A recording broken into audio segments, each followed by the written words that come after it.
Sebelumnya, Assalamualaikum warahmatullahi wabarakatuh. Perkenalkan, nama saya Kantia Hening Putri dari Prodi S1 Keperawatan. Di sini saya akan menjelaskan tentang respirasi atau pernafasan. Untuk yang pertama adalah pengertian atau penjelasan dari respirasi. Respirasi adalah suatu proses mulai dari pengambilan oksigen, pengeluaran karbohidrat, hingga penggunaan energi di dalam tubuh. Manusia dalam bernafas, menghirup oksigen dalam udara bebas, dan membuang karbon dioksida ke lingkungan. Untuk selanjutnya adalah alat-alat pernapasan pada manusia. Untuk yang pertama adalah rongga hidung atau kafum nasalis. Udara dari luar akan masuk lewat rongga hidung atau kafum nasalis. Rongga hidung berlapis selaput lendir, di dalamnya terdapat kelenjar minyak atau kelenjar sebasea, dan kelenjar keringat atau kelenjar sudorifera. Selaput lendir berfungsi menangkap benda asing yang masuk lewat saluran pernapasan. Untuk yang kedua ada faring atau tenggorokan. Udara dari rongga hidung masuk ke faring. Faring merupakan percabangan dua saluran, yaitu saluran pernafasan atau nasofarinx pada bagian depan dan saluran pencernaan orofarinx pada bagian belakang. Pada bagian belakang faring atau posterior terdapat laring atau tekak, tempat terletaknya pita suara atau pita vokalis. Masuknya udara melalui faring akan menyebabkan pita suara bergetar dan terdengar sebagai suara. Fungsi utama dari faring adalah menyediakan saluran bagi udara yang keluar masuk dan juga sebagai jalan makanan dan minuman yang ditelan.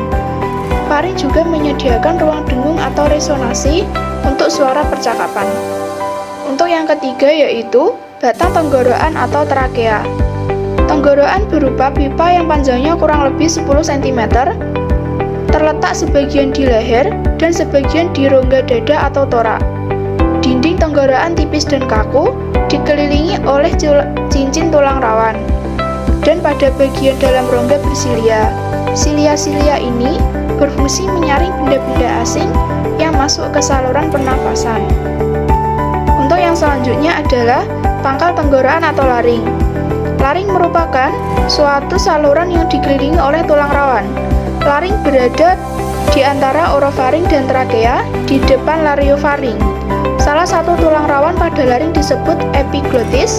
Epiglotis terletak di ujung bagian pangkal laring.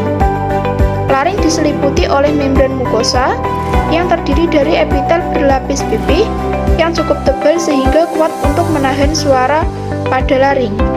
Fungsi utama dari laring adalah menghasilkan suara dan juga sebagai tempat keluar masuknya udara. Pangkal tenggorokan disusun oleh beberapa tulang rawan yang membentuk jakun. Pangkal tenggorokan dapat ditutup oleh katup pangkal tenggorokan atau disebut epiglotis. Untuk yang selanjutnya adalah cabang batang tenggorokan atau bronkus. Tenggorokan atau trakea bercabang menjadi dua bagian, yaitu bronkus kanan dan bronkus kiri. Struktur lapisan mukosa bronkus sama dengan trakea. Hanya tulang rawan bronkus bentuknya tidak teratur, dan pada bagian bronkus yang lebih besar, cincin tulang rawannya melingkari lumen dengan sempurna. Bronkus bercabang-cabang lagi menjadi bronkiolus. Batang tenggorokan bercabang menjadi dua bronkus, yaitu bronkus sebelah kiri dan bronkus sebelah kanan. Kedua bronkus menuju paru-paru, bronkus bercabang lagi menjadi bronkiolus. Bronkus sebelah kanan atau disebut dengan bronkus primer, bercabang menjadi tiga bronkus, lobaris atau bronkus sekunder. Sedangkan bronkus sebelah kiri bercabang menjadi dua bronkiolus. Cabang-cabang yang paling kecil masuk ke dalam gelembung paru-paru atau alveolus. Dinding alveolus mengandung kapiler darah. Melalui kapiler-kapiler darah dalam alveolus inilah oksigen dan udara berdifusi ke dalam darah. Fungsi utama dari bronkus adalah menyediakan jalan bagi udara yang masuk dan keluar dari paru-paru. Untuk yang terakhir adalah paru-paru atau pulmo. Paru-paru terletak di dalam rongga dada di bagian atas. Di bagian samping dibatasi oleh otot dan rusuk, dan di bagian bawah dibatasi oleh diafragma yang berotot kuat. Paru-paru ada dua bagian, yaitu paru-paru kanan atau pulmodexter yang terdiri atas 3 lobus dan paru-paru kiri atau pulmosinister yang terdiri atas 2 lobus. Paru-paru dibungkus oleh 2 selaput yang tipis disebut pleura.